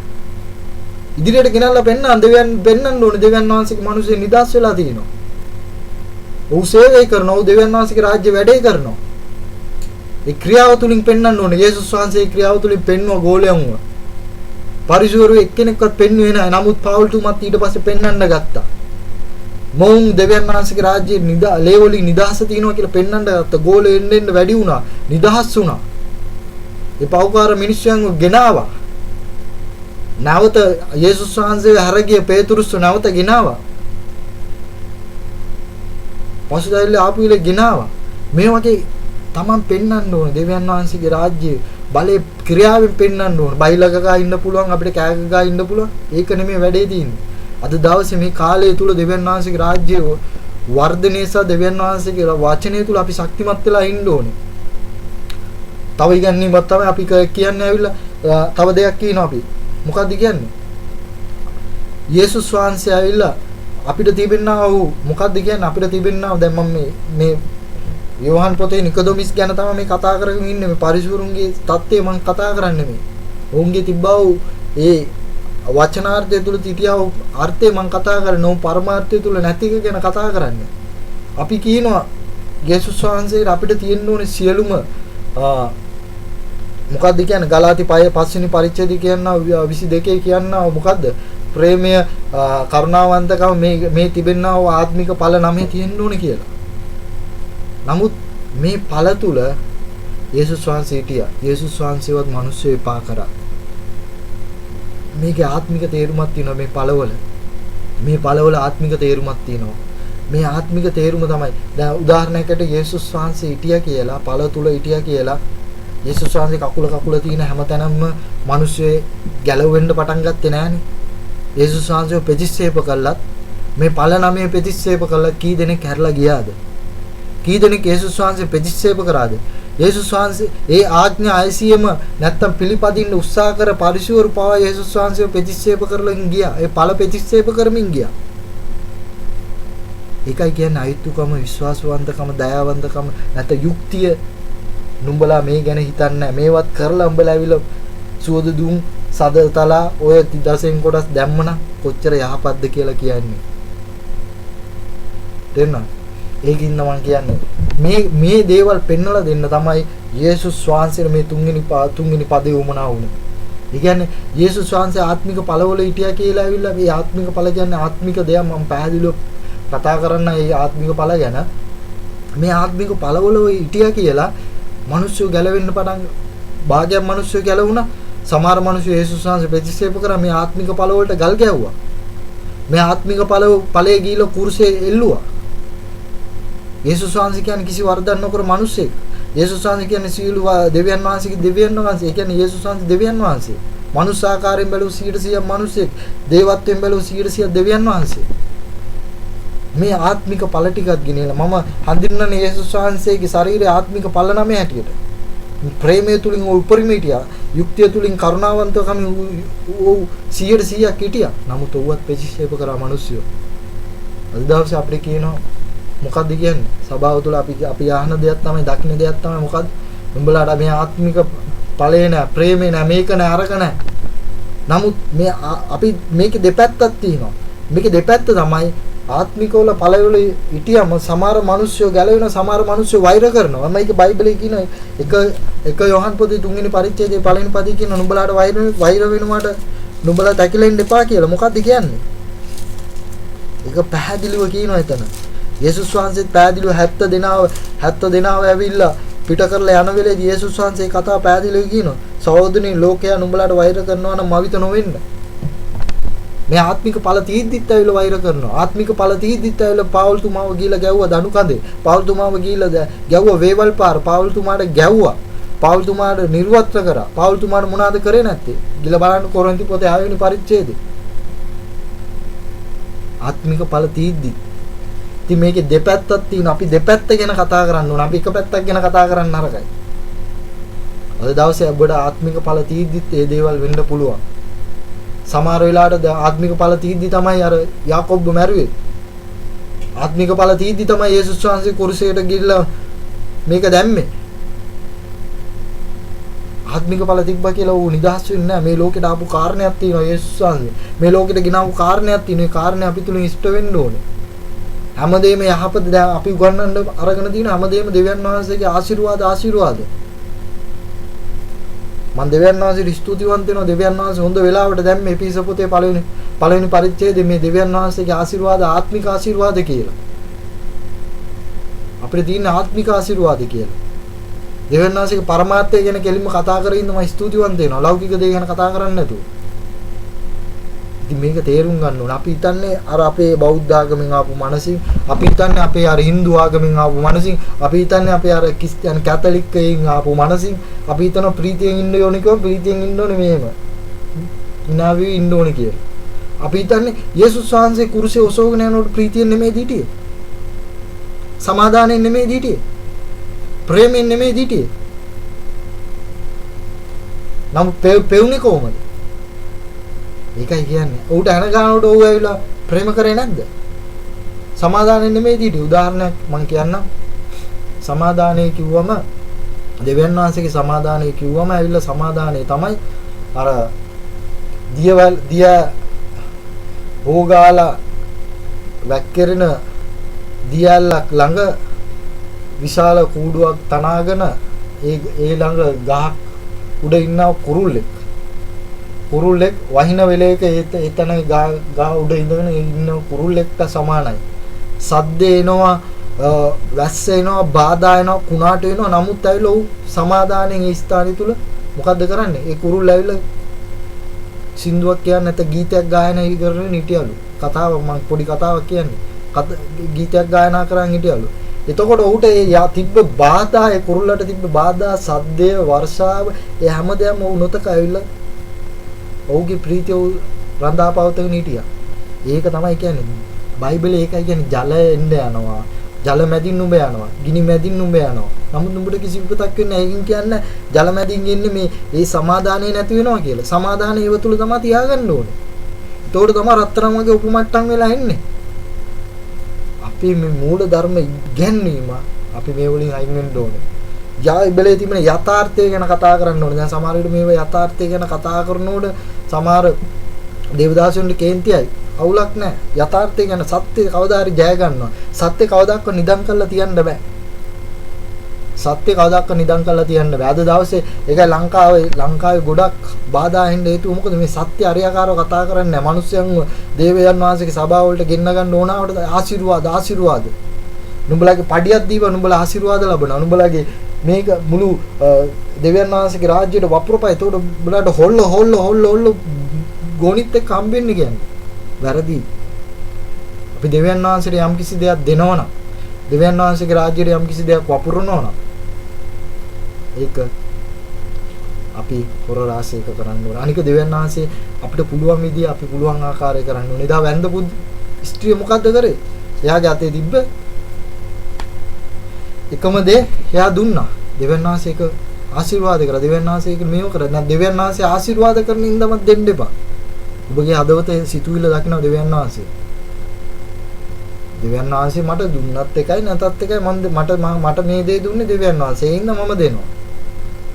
ඔබ දුන්නත් එකයි නැතත් එකයි. නමුත් ඔබ දුන්න ඉඳා මට ඔබ ඉඳා තමයි මට මේ දේවල් ලැබෙන්නේ ස්වාමිනේ. ඔබ දෙන ඉඳා මම ඔබට දෙනවා.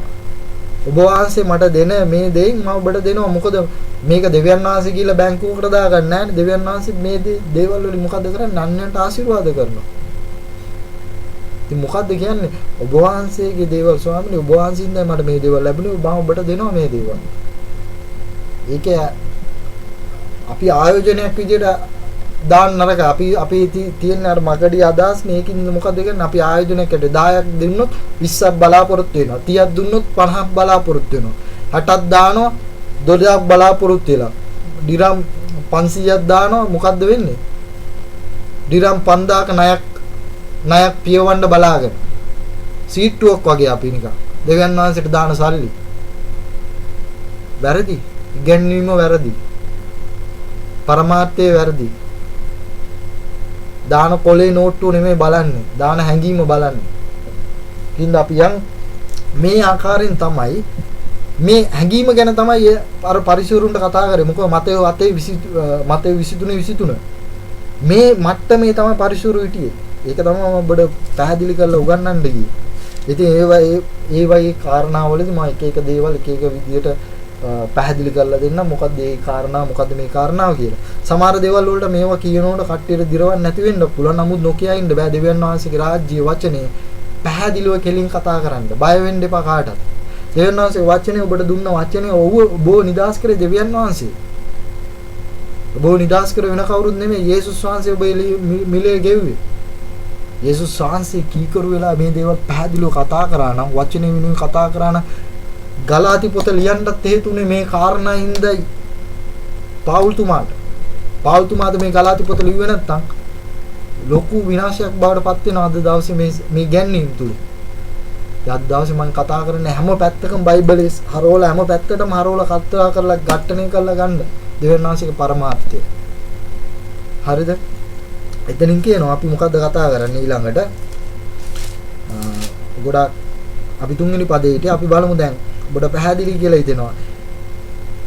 යමෙක් අලුතෙන් නූපන්නොත් උඩ දෙවියන් වහන්සේගේ රාජ්‍යය දකින්න නොකිය උඩ කීසෙක. මේ කාරණා ඉඳ තමයි මම කිව්වා මේ පෞගී කාරණා ඉඳ තමයි නිකොදෙමිස්ට කෙලින්ම කතා කරලා යේසුස් වහන්සේ ඇඟිල්ල දික් කරලා කතා කරලා කිව්වේ උඹ දෙවියන් වහන්සේගේ රාජ්‍යයට ඇතුල් වෙන්න ඕනේ. අලුතෙන් නූපන්නොත් ඔබට දෙවියන් වහන්සේගේ රාජ්‍යයට ඇතුළත් වෙන්න බෑ කියලා. ඊළඟ මොකද්ද පැහැදිලි කරන්නේ? 4 වෙනි පදේ. නිකොදෙමිස් උන්වහන්සේට කතා කරලා බලන්න. දැන් නිකොදෙමිස්ගේ පොඩි මොලේ බලන්න මොකද්ද කතා කරන්නේ කියලා. ਉਹ කතා කරන්නේ වචනාර්ථයෙන් කතා කරන්නේ. දෙවියන් වහන්සේ කිව්වා වචනේ අර්ථය අරගෙන ඔව් ලෝක මට්ටමින් හිතලා ඔව් කතා කරනවා. නමුත් යේසුස් වහන්සේ මෙතන කතා කරේ ආත්මික දෙයක්. ආත්මික දෙයක් බව නොදැන හිටියා. ඔහුගේ මොළයට තේරුම් ගන්න බැරි වුණා. ඔහුගේ අර ආඥා කොටට ව්‍යවස්ථාවට ඔහුගේ තිබ්බා කටපාඩම් ඒ දැනුමට ඔහුට තේරුම් ගන්න බැරි වුණා. මොකද්ද කියන්නේ? මිනිසෙක් මාළුව සිටීදී උපදින්නට පුළුවන් කොහොමද? දෙවෙනි වර මව් කුසට ඇතුළේ උපදින්නට පුළුවන් දැයි උන්වහන්සේට කීවේය. එයා කියනවා මම දැන් මාළුයි. මම මාළු වෙලා ඉන්නකොට කොහොමද මව් කුසකට ගිහිල්ලා ආපහු ඉපදෙන්නේ කියලා. බලන්න දෙකේ පන්තියේ කතාවන්නේ අහන්නේ නිකොදොමිස්. මෙච්චර රබ්බී කෙනෙක් වෙලා මෙච්චර ශ්‍රේෂ්ඨාධිකරණයක දෙවියන් වහන්සේගේ වචනේ මිනිස්සුන්ව විනිශ්චය කරන ස්ථානයක ඉඳගෙන මිනිස්සෙක් කැටියෙන් ඉන්න මිනිස්සෙක් කැටියට මෙච්චර දැනුම් බාරයක් තියෙන මිනිස්සෙක් කැටියට මොකද්ද මේ ආන කතාව? මම ඒක ඔබට පැහැදිලි කරේ තුන්වෙනි පරිච්ඡේදයේ පරිසුරු හිටිය මට්ටම.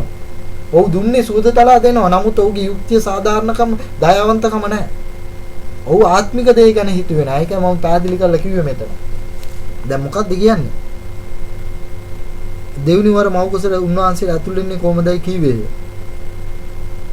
දැන් මෙතන පැහැදිලිව කියනවා මොකද්ද කියන්නේ? දැන් අපි බලුවොත් 1 පේතුරුස් නැත්නම් 1:23 බැලුවොත් මොකද්ද කියන්නේ කියලා අපි බලමු. එතන පොඩ්ඩක් එතන පැහැදිලිව කියනවා මේකට අදාළ දේ. 23 කියනවා මක්ස් නිසාද නුඹලා කුණු වෙන්නා වූ බීජවල ඉනව දෙවියන් වහන්සේගේ ජීවමානව පවතිනා වචනේ කර්ණ කොටගෙන කුණු නොවෙන්නා වූ බීජවලින් නැවත උත්පාදනය කරනු ලැබුවය. අපි ඔබේ උත්පාදනය කරලා ලබන්නේ මේ නැවත මව් කුසයකින් නෙමෙයි කුණු වෙන්නා වූ බීජයකින් නෙමෙයි. දැන් මේක තමයි පැහැදිලි කරලා දෙන්න ඕනේ යේසුස් වහන්සේ මේ කාටද? නිකොදෙමිස්ට.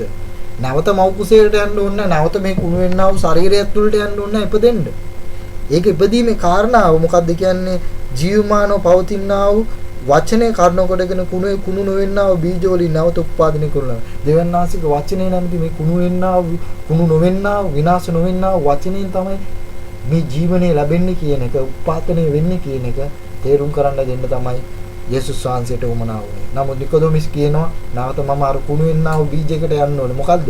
නැවත මව් කුස තුලට යන්න ඕනේ කියන එක කියනවා. ඒක නෙමේ පැහැදිලි කරලා දෙන්න උමනා වුණේ. දැන් අපි බැලුවොත් ඊළඟට පිලිපි 2:5 කියනවා මොකද්ද කියන්නේ? පිලිපි 2:5 කියනවා.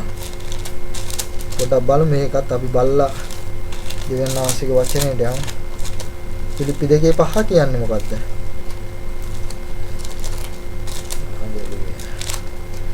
දෙකේ පහ මොකක්ද කියන්නේ?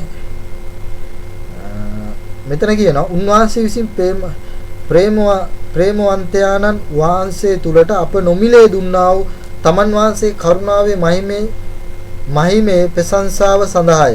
දැන් දෙවියන් වහන්සේ අපිට කරුණාව දුන්නේ උන්වහන්සේ නොමිලේ. අපි දැක්කා එපිස පොතේ 2:5 පස්සේ පදේත් අපි දැක්කේ ඒක දේ තමයි පායාතට කියන පදවල. නමුත් මෙතන කරුණාව දෙවියන් වහන්සේගේ පැහැදිලිව වෙන්නේ නොමිලේ. දැන් මෙයාට යම්කිසි ක්‍රියාවක් කරන්න ඕනේ නැහැ ඒකට. ක්‍රියාව මොකද්ද කියලා පෙන්නයි දෙවියන් වහන්සේ කියනවා ඊළඟ පදේ මොකද්ද කියලා. අපි බලමු මොකද්ද කියන්නේ කියලා යේසුස් වහන්සේ. යේසුස් වහන්සේ උත්තර දෙමි. සැබෑවක් නුඹට කියන. යමෙක් වතුරෙන්ද ආත්මයෙන්ද නූපන්නොත් දෙවියන් වහන්සේගේ රාජ්‍යයට ඇතුල් වෙන්නට බැරිය. නූපන්නොත් දෙවියන් වහන්සේගේ රාජ්‍යයට වතුරෙන්ද ආත්මයෙන්ද දෙවියන් වහන්සේගේ වචනේ නැමැති වතුරෙන් නැත්නම් දෙවියන් වහන්සේගේ වචනේ නැමැති ඒ වතුරෙන් තමයි වතුර සංකේතවත් කරන දෙවියන් වහන්සේගේ වචනේ නැත්නම් මේ ආත්මයෙන් තමයි අපිට සුද්ධාත්මයන් වහන්සේ තුලින් තමයි අපිට බෞතිස්ම වෙන්න පුළුවන්. දැන් මේ දේ අපි කවුරුත් දන්නවා. අද දවසේ මේ බෞතිස්මේට ඔබයි මමයි නිකොදෙමිස් ඒ තීරණයට එන්න වුණා. නිකොදෙමිස්ට මේ ආත්මික තේරුම නිකොදෙමිස්ට තේරුන්නේ නැහැ. වචනේ දෙවියන් වහන්සේගේ වචනේ මිනිස්සෙක් වෙනස් වෙනවා කියන එක තේරුන්නේ නැහැ. ඒ කියන්නේ අර ගල් සිත අර අපි එසේකියල් පොතේ කිව්වා වගේ මොකද්ද පහ කරලා මොකද්ද අලුත් සිතක් මානසිකව සිතක් දෙනවා අපිට. මොකද්ද මේ දේ දෙවියන් වහන්සේගේ වචනේට කරන්න පුළුවන් කියලා තේරුන්නේ නැහැ. මොකද්ද උනේ? අයියේ දෙවියන් වහන්සේගේ පරමාර්ථය දැනගෙන හිටියේ නැති නිසා. දැන්ට තවත් මේ තීල තේරුම් නැතුව තවත් මෙයා පැහැදිලි කරලා දෙනවා. මොකද්ද පැහැදිලි කරලා දෙන්නේ? අපි බැලුවොත් මාක් 1:4 මොකද්ද කියන්නේ? යේසුස් වහන්සේ කියන්නේ මොකද්ද කියන්නේ? ඒ පදේ අපි බලන්න ඕනේ අනිවාර්යයෙන්ම. යෝහන් ආවේය. ඔහු වනාන්තරයේ බෞතිස්ම කරමින් පව් කමාව පිණිස පසුතැවිලි වෙමින් බෞතිස්ම ප්‍රකාශ කළේය. එවිට මුළු යුදා රටා වැසිවරු යෙරුසලමේ සියල්ලෝ ඔහු වෙතට පැමිණ තමන්ගේ පව් කියා දෙමින් ඔවුන්ගෙන් යෝර්දාන් ගඟෙන් බෞතිස්ම ලැබුවෝය. දැන් මෙතන කියනවා තමන්ගේ පව් කියා දෙමින් යෝර්දාන් ගඟෙන් බෞතිස්ම ලැබුවා කියලා. දැන් මොකද්ද වෙන්නේ? මේට පෙර සූදානමක් වශයෙන් තමයි බෞතිස්ම යෝහන් බෞතිස්ම හෙව්වේ. නමුත් මේ යෝහන් බෞතිස්ම ප්‍රතික්ෂේප කරමින් එයා දෙවියන් වහන්සේගේ ඉතින් ආව කියලා කෙනෙක් ඇටියට පිළිගත්තා. ඔහුගේ ඉගැන්වීම ප්‍රතික්ෂේප කරමින් මොනවාද කරේ? ඔව්වත් පිළිකුල් කරමින් මේ පරිශෝරු ඇසිරුණා. ඔව්වත් ඉරගේට දැන් අන්තිමන බෙදන්න බෙල්ල ගාලා මල්ලා දැම්ම කියලා. මොකක්ද වෙන්නේ මේක? දෙවියන් වහන්සේගේ පරමාර්ථය කාටවත් තේරුම් ගන්න බැරි වුණා. ඉතින් මොකද්ද මේ කියන්නේ? ඊළඟට කියනවා මාංශයේ උපදින දේ මාංශයේ ආත්මයෙන් උපදින දේ ආත්මයේ. දැන් මෙතන පැහැදිලි කරලා කියනවා ඔබ නැවත මව්කුසට ගිහිල්ලා ඉපදුනොත් ඒක මාංශමත් කියාවක්. නමුත් මගේ වචනයෙන් ඉපදුනොත් නැත්නම් දෙවියන් වහන්සේගේ වචනයෙන් ඉපදුනොත් ඒක ඇවිල්ලා ආත්මික දෙයක් කියලා. දැන් මේ ආත්මික ලෝකේ තේරුම් ගන්න බැරි අන්නේ ඉඳම එකයි කිය ආත්මික ආශිර්වාද කියන එකයි ලෞකික ආශිර්වාද කියන එක අපිට තේරුම් ගන්න බැරුව ඉන්නේ. දෙවියන් වහන්සේ මේ ආත්මික දැන් හොඳ වෙලාවට එතන ආත්මික ආශිර්වාද කියලා කිව්වේ. අම්මෝ ඔකත් අරගෙන නැත්තම් කියනවා අර කොරින්ති පොතේ කියනවා වගේ නැත්තම් ලූක් පොතේ කියනවා වගේ මොකක්ද කියන්නේ සොලව මුට්ට ගණන් කොට්ට ගණන් දෙනවා කියලා. නමුත් දෙවියන් වහන්සේ ප්‍රේමයේ අංගවන දේ එතන සඳහන් වෙනවා. දෙවියන් වහන්සේ කතා කරන දේ ඔවුන් එතන නිදහස් කරගන්න නැත්නම් ඔවුන් කතා කරන දේ පරමාර්ථයට යන්නේ නැහැ. දෙවියන් වහන්සේ එතනින් කියන්නේ ඔබ අවංක කමින් අවංක සිතින් මේ දේ කරොත් දෙවියන් වහන්සේ දේ බාර ගන්නවා කියන එක. ඉතින් මේ සිතුවිල්ල බලනවා. අර පරිශීව වගේ දුන්නොත් යුක්තිය විශ්වාසවන්තකම මේ මුකුත්ම නැහැ. අපි කියනවා මිනිස්සුන්ට පව් කමාවයන් පසුතැවිලියන් උඹට දෙවියන් වහන්සේ මිදීම තියෙනවා කියලා. නමුත් Tamanගේ සහෝදරයට වෛර කරමින් ඉන්නවා අවස්ථාව දෙන්නේ. යේසුස් වහන්සේ මොනේ ක්‍රියාවෙන් කෙලිම වෙන්නේ ක්‍රියාවෙන් වෙන්නේ. ඒ හින්දා ඊට පස්සේ කියනවා අපිට යේසුස් වහන්සේව අනුගමනය කරන්න ඕනේ. යේසුස් වහන්සේ තමයි අපේ අනුගාමිකයා කියලා. නමුත් යේසුස් වහන්සේ මේ දුක් විඳේවා කියන්නේ නැහැ. යේසුස් මොකක්ද කියන්නේ? අපි මේ අපේ දැන් ක්‍රිස්තියානි ඉගැන්වීම මොකද්ද වෙලා තියෙන්නේ? සැප ඉගැන්වීමක් බවට පත් වෙලා තියෙනවා. යේසුස් වහන්සේ වෙත ආවොත් අපිට සියල්ලම හරියයි කියන தත්ත්වයට අපි උගන්වනවා. යේසුස් වහන්සේ වෙතට ඇවිල්ලා පාවුල්තුමාට මොකක්ද උනේ? සියල්ලම කුණුයයි සිතන බවට පත් වුණ පාවුල්තුමා කියන මට තිබ්බ දේවල් සියල්ලම කුණු කියලා. ඉතින් අද දවසේ පාවුල්තුමාට ඒව එනුවට ආත්මික දේවල් ලැබුණා. ආත්මික ආශිර්වාද. පාවුල්තුමා ඇවිදිනකොට ඒව නැල්ල වැදිලා මිනිස්සු සුව වුණා. පාවුල්තුමාගේ ලේන්සුව කන්නකොටගෙන මිනිස්සු සුව වුණා. ඒ කියන්නේ පාවුල්තුමා අතගාලා මිනිස්සුන්ව සුව කරා. මිනිස්සුන්ට මිදීම දුන්න වචනේ කියන පරිදි පුදුමාකාර ආලේපයක් තිබ්බා. පාවුල්තුමා බුටික් කෑවා. පාවුල්තුමා වදත් වින්දා. ඒවත් අපි කියන්නේ. පාවුල්තුමාට සර්පයෙක් ගැව්වා. නමුත් පාවුල්තුමා ඇවිල්ලා මිනිස්සුන්ගේ වචනාර්ථය ගැන නොසිතමින් දෙවියන් වහන්සේගේ පරමාර්ථය ගැන සිතමින් ඉඳා පාවුල්තුමා මරණයටපත් වුණා. එතනදී අද දවසේ තෝ ආත්මික මරණය නෙමෙයි දෙවියන් වහන්සේගේ ස්වර්ග රාජ්‍ය කරා යමින් සිටිනවා. අද දවසේ ඒ ආත්මික මරණයෙන් ඔහු නිදහස් වෙලා තිබෙනවා. ඔහු සදාකාල ජීවනයේ දක්වා ඔහු යමින් ඉන්නවා. ඉතින් මේ දේ තේරුම් ගන්න දෙවියන් වහන්සේගේ වචනය තුලින්. ඉතින් මොකද්ද වෙන්නේ? දැන් පැහැදිලිව කියනවා ඊට පස්සේ මොකද්ද කියන්නේ? සුළඟ කැමැති තැනට ගසයි. ඒ ශබ්දය නුඹට ඇසෙයි. නමුත් කොතනින් එන්නේද කොතනට යන්නේ කියාවත් නුඹ දන්නේ නැත. ආත්මයන්න් වහන්සේගේ ඉපද සිටින සියල්ලොම එසේයි.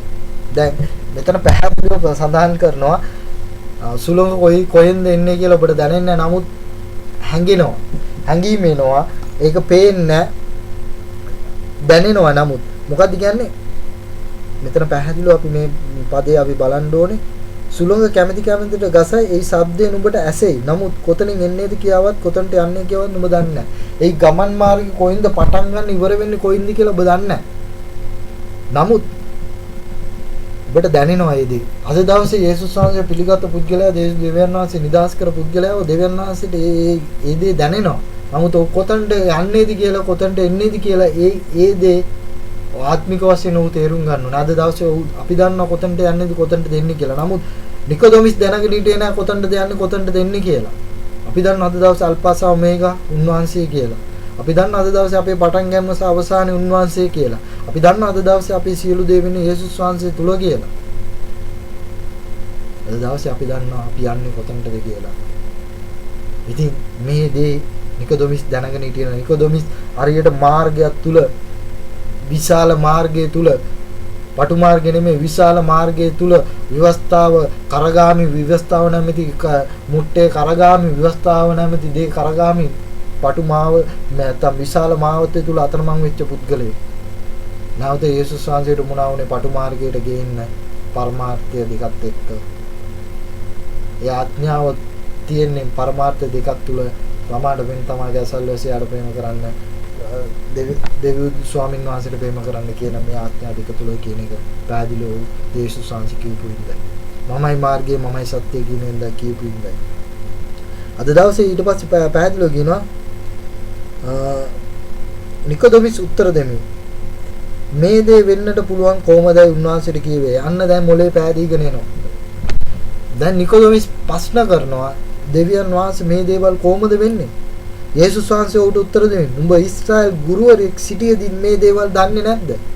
අනේ උඹ පඬිතෙක් වෙලා ඉඳලා මලාකි පොතේ උප්පත්ති පොත ඔක්කොම දන්න උඹ දෙවියන් වහන්සේගේ වචනේ උගන්වනවා. මොකුත්ම මේ දේවල් වෙන්නේ කොහොමද කියලා දන්නේ නැද්ද? ඔබ දැන් තේරෙනවා ඔබට මම පසුගිය දේවල් කිව්වේ ඇයි? මෙයා හිටපු මට්ටම පෙන්වන්නයි. නමුත් දෙවියන් වහන්සේට උමුණා වුණේ එතනට ගේන්නේ. මේ දේවල් කියමින් හිටියා දෙවියන් වහන්සේගේ පරමාර්ථය දැනගෙන හිටියේ නෑ. මම ගැලුම්කාරයා මම මේසිස් වහන්සේ කියලා දැනගෙන හිටියේ නැද්ද? මම දෙවියන් වහන්සේගේ ආවා විතරයි කියලා දන්නේ. මමත් තව එලියා කෙනෙක් තවත් ඇවිල්ලා මොසස් කෙනෙක් තවත් ඇවිල්ලා අර මුස්ලිම් ආගම පිළිගන්න ආකාරයෙන් මමත් තවත් ඇවිල්ලා නබී කෙනෙක් විතරයි කියලා දන්නේ. ඊට එහා ගිය කෙනෙක් මම 100% මිනිස්සු 100% දෙවියන් වහන්සේ. මම ගැලුම්කරු කියන දේ යේසුස් වහන්සේ පැහැදිලි කරලා දෙන්න යනවා. ඔහුගෙන් අහන ඔබ දන්නේ නැද්ද කියන කවුද? දන්නේ නැද්ද කියලා. සැබෑවක් නුඹට කියමි අපි දන්නා දේ කියමුව දුටු දේ සාක්ෂි දෙමු. යේසුස් වහන්සේ පැහැදිලි කියනවා මම දන්න දේ කියනවා දුටු දේ දැක්ක දේ ගැන සාක්ෂි දෙනවා කියලා. නමුත් නුඹලා අපේ සාක්ෂිය පිළිගන්නේ නැත. යේසුස් වහන්සේ පැහැදිලි කියනවා අපි පරිසවරුන්ට නුඹලා මගේ සාක්ෂිය පිළිගන්නේ නැහැ. මම මේසිස් වහන්සේ කියලා පිළිගන්නේ නැහැ. මම කියන ඉගැන්වීම් පිළිගන්නේ නැහැ. මම කරන දේවල් පිළිගන්නේ නැහැ. ඉතින් මොකද්ද කියලා අහනවා. යේසුස් වහන්සේගේ උත්තරේ බලන්න. අද දවසේ මේ ගැඹුරු මේ පරමාර්ථය උගන්වන මිනිස්යන්ව දේවදාසයන්ව අයින් කරනවා. පරමාර්ථය ගැන උගන්වන දේවදාසයෝ සුවල්පයි. මම එක දන්න දේවදාසයෝ ඉන්නවා. පාස්ටර් සුරේෂ්, පාස්ටර් දිලන්ත, පාස්ටර් තරංග මේ කට්ටිය දෙවියන් වහන්සේගේ වචනේ උගන්වනවා පැහැදිලිව පරමාර්ථය ගැන. නමුත් සමහර දේවදාසයෝ මොකද්ද කරන්නේ? ආශිර්වාද පස්සෙන්ම ගිහිල්ලා දෙවියන් මිනිස්සුන් කෙලින්ම අපායටම යවනවා. සැබෑ අර්ථය උගන්වන්නේ නැහැ. පරීක්ෂාවක් කෙනෙකුට කියන යක්ෂයා ගන්නවා කියලා. නමුත් ඒ පරීක්ෂාව තුලින් ගිහිල්ලා දෙවියන් වහන්සේ ජයග්‍රහණය කරා යන විදිය උගන්වන්නේ නැහැ. අද දවසේ මම ඉස්සරහට උගන්වන ඔබගේ පඩිය ගත්තම හම්බ කරන පඩිය ගත්තම කොහොමද දේ පාවිච්චි කරන්න ඕන කියන දේ මම උගන්වන්නම්. හැම දෙයකම දෙවියන් වහන්සේ වරදකාරයෙක් නෙමෙයි. අපි දෙවියන් වහන්සේ අපිට ප්‍රඥාව දීලා තියෙනවා. මේ ප්‍රඥාව හැටියට අපි මේ දේවල් කරන්න ඕනේ. ඒක ගැන පස්සේ උගන්වන්න. ඊළඟට මොකක්ද කියන්නේ?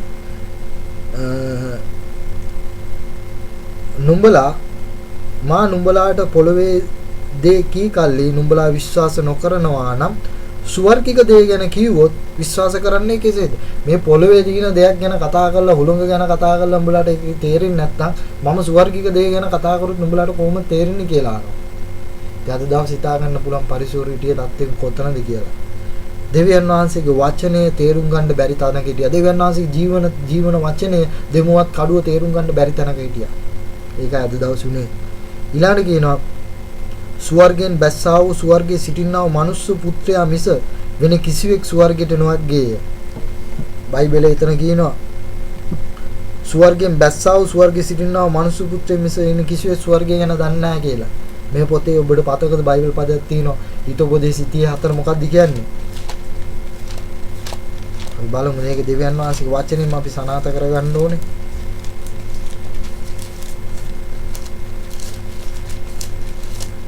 විශෝපදේශයේ තියේ මොකද්ද අතර කියන්නේ? අතර කියනවා ස්වර්ගයට නැගී බැස්ස ආවේ කවුද? තමාගේ මිටේ සුළඟ අඩංගු කරගත්තේ කවුද? වතුර තමාගේ සළුවේ බැඳගත්තේ කවුද? පොළොවේ සියලු සීමාව පිහිටුවේ කවුද? ඔහුගේ නම මොකද්ද? කුමක්ද? ඔහුගේ පුත්‍රයාගේ නම මොකද්ද? දන්නේ නම් කියනසේක. දැන් මෙතන කියන ඊට පස්සේ දෙවියන් වහන්සේගේ සියලු කීම් පවිත්‍රය උන්වහන්සේ කෙරේ විශ්වාස කරන්නන්ට උන්වහන්සේ පලියක් කියලා. උන්වහන්සේ නුඹට තරවට නොකරන පිණිස නුඹ බොරුකාරයෙක් නොවන පිණිසත් උන්වහන්සේගේ වචන වලට කිසිවක් එකතු නොකරන්න. දැන් මේ පාරිසෝර ඇවිල්ලා දෙවියන් වහන්සේගේ වචනය ඇවිල්ලා වචන වලට දේවල් එකතු කරමින් උගන්වපු කට්ටිය තමයි මේගොල්ලෝ. වචන වලට දේවල් උගන්වමින් එකතු කරපු කට්ටිය තමයි පාරිසෝර කියන්නේ. ඊළඟට කියනවා මෝසස් කාන්තාරයේදී සර්පයා එසවුවා ලෙසම මනුස්ස පුත්‍රයාද උන්වහන්සේ කෙරේ අදා ගන්නා සෑම දිනම සදාකාල ජීවනයේ ලබන පිණිස ඔසවනු ලබන්නට ඕනෑය. දැන් කියනවා මෝසස් එදා එදත් කියනවා මෝසස් ඇවිල්ලා ඒ සර්පයා අසූ ආකාරයටම මනුස්ස පුත්‍රයාත් කුරුසයට යන්න ඕනේ කියනවා. ඒතකොට දැන් මේ දේවල් කියනකොට පෑදිලි 10 වෙනි පදේ කියනවා මක්නිසා දෙවියන් වහන්සේ සුවිකේ එක ජාතික පුත්‍රයා දෙන්න තරම් මේ ලෝකෙට ප්‍රේම කරා කියලා ඒක පැහැදිලිව කතා කරලා කියනවා. දැන් එතනින් කියන්නේ කිසිම පරිශෝරයක් විනාශ වෙනවට දෙවියන් වහන්සේ කැමති වුණේ නැහැ. නිකොදොමිස් මේ දේවල් අහලා නිකොදොමිස් පිළි අරගෙන නිකොදොමිස් නිදහස් වෙනවා. නිකොදොමිස් නිදහස් වෙලා මොකද්ද වෙන්නේ? නිකොදොමිස් ආවිල්ලා දෙවියන් වහන්සේව අනුගමනය කරන පුද්ගලයෙක් බවට පත් වෙනවා. දෙවියන් වහන්සේ අනුගමන පුද්ගලයෙක් බවට පත් වෙනවා. අපි ඒක කොහොමද ඔබ එමෙ කියන්නේ දෙවියන් වහන්සේ මෙතන එහෙම කියලා නැහැනේ. අපි බලමු යෝහන් පොතේ 19 වෙනි පරිච්ඡේදයේ 39 යෝහන් 19:39 මොකක්ද කියන්නේ? 19:39 කියනවා. මම කෙටියෙන් ඉවර කරන්න යනවා. පළමු රාත්‍රියේ උන්වහන්සේ ළඟට ආවා වූ නිකොදොමිස් ද ගන්ධ රස මිෂ්ඨ අගිලි රාත්‍රල් 100ක් පමණ රැගෙන ආවේය. උන්වහන්සේගේ ශරීරය රැගෙන ඉදෙව්වන් තැන්පත් කරන සිරිත ලෙස සුවඳ බඩු සමග සින් අනරෙද්දක් දේ වෙලිවුවේය. උන්වහන්සේ කුරුසිය නැගැසුවා ලැබූ ස්ථානයේ උයනක් තිබුණේ. ඒ උයනේ ඒ තාක් කිසි කලක කිසිවෙකු නොතබුවා වලු සෝනක් තිබුණේය. ඒ සෝනේ ළඟ තිබුණු බැවින් විදුවරු සූදානම් වීමේ දවස නිසා ඔහු යේසුස් වහන්සේට එයි තැබුවෝය. යේසුස් වහන්සේගේ ශරීරය එතන තියන්න නිකොදොමිස් කටයුතු කරනවා. අද දවසේ එතනින් පෙන්වුම් කරන්නේ නිකොදොමිස් දෙවියන් වහන්සේගේ සත්‍යතාවය කරා යමින් හිටියා. බයිබලයේ නොයිකුත් ඒ කියන්නේ නොයිකුත් පොත්වල බයිබලයේ අරින්න නොයිකුත් ඉතිහාස පොත්වල සඳහන් වෙනවා නිකොදෙමිස් දෙවියන් වහන්සේට සේවය කළා කියලා. අද දවසේ මම මේ පැහැදිලි කිරීමක් කරන්න යන්නේ අපි කාලයක් නිකොදෙමිස් වගේ හිටියා.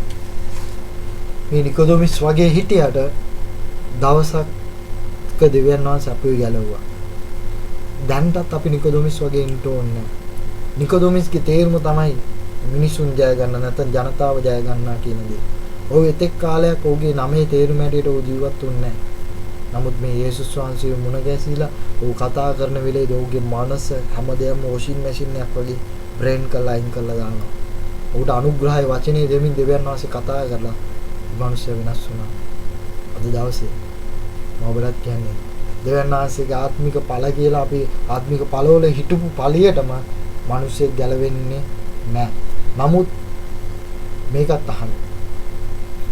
ආත්මික ඵලවල හිටපු ඵලියටම මිනිස්සෙක් ඇවිල්ලා ඔබට පීඩා නොකර ඉන්නෙත් නැහැ. පීඩා නොකර ඉන්නෙත් නැහැ. ඒකත් අහන්න. ආත්මික ඵලවල ඔබ හිටියොත් මිනිස්සෙක් ගැලවෙන්නත් පුළුවන්. ආත්මික ඵලවල ඔබ හිටියත් ඔබට පීඩා එන එක නතර කරන්නත් බෑ. මම මේ හැම පැත්තෙම කතා කරන්නේ. ඔබද මොනවද ඔයා කියවන්නේ මොකද්ද මේ පැහැදිලි කරලා දෙන්නේ. යේසුස් වහන්සේ ආත්මික ඵල ටිකම තමයි. පය 22 කියන්නේ මොකද්ද? මම ඒක පැහැදිලි කරලා දෙනවා අවසන් කරන්න. පය 22 කියනවා නමුත් ආත්මයන් වහන්සේගේ ඵල නම් ප්‍රේමයේ ප්‍රීතිය සමාදාන විසිලිවන්තකම කරුණාව යහපත්කම විශ්වාසකම මුදුකම පමණ දැන ක්‍රියා කිරීම යන මේවායි. මෙබඳු දෙයට විරුද්ධව විවස්ථාවක් නැත. මෙබඳු දෙයට විරුද්ධව විවස්ථාවක් නැත. එතකොට මේ හැම දෙයක්ම මේ ආත්මික ඵල තුල ව්‍යවස්ථාව තුල තිබ්බ කාරණා තමයි හැදිලා තියෙන්නේ. එතකොට මේ කියන ව්‍යවස්ථාව තමයි යේසුස් වහන්සේ. ඒතකොට මේ ව්‍යවස්ථාව අපේ තුල යේසුස් වහන්සේ රඳවා තියාගෙන හිටියට යේසුස් වහන්සේට ගල් ගහන එක නතර කරේ නැහැ. යේසුස් වහන්සේට කෙල ගහන එක නතර කරේ නැහැ. යේසුස් වහන්සේව මාර්ගයෙන් එළවන එක නතර කරේ නැහැ. යේසුස් වහන්සේට වද දෙන එක නතර කරේ නැහැ. අද දවසේ ඔබ මේ විවස්ථාව රඳවගෙන නැති. ඒ කියන්නේ ආත්මික ඵල ටික ප්‍රේමයේ කරුණාව. ඒකින් අදහස් වෙන්නේ ඔබට හැමදේම යහපතක්ම වෙයි කියලා. ඒකෙන් මම කියන්නේ ඔබට හැමදේම අයහපතක්ම වෙයි කියලා කියන්නේ. ඒකින් කියන්නේ දෙපැත්තක් තියෙනවා.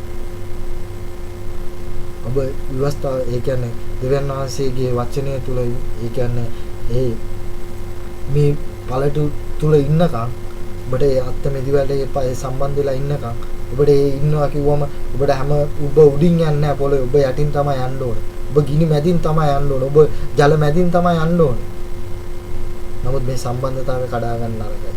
අර කුරුල්ලා දියැලක් උඩ ගීයක් ගායනා කර හිටිය ආකාරයට වහින වෙලේටත් අරෝගාන සද්දය ඇසෙන වෙලේටත් දියැලේ සද්දය ඇසෙන වෙලේටත් පීඩා එන වෙලේටත් අපිට දෙවියන් වහන්සේ වගේ මේ මූද මැද ඉඳගෙන මේ පීඩා වෙන වෙලේදී ගෝලියෝ කතා කරන වෙලේදී යේසුස් වහන්සේ නිදාගෙන ඒ අල වෙලා හිටිය ආකාරයට පීඩාව ආවත් සමාදානෙන් ඉන්න පුළුවන් නම් පීඩාව එන වෙලේ ප්‍රීතියෙන් ඉන්න පුළුවන් නම් ඒක ආත්මික ප්‍රීතිය.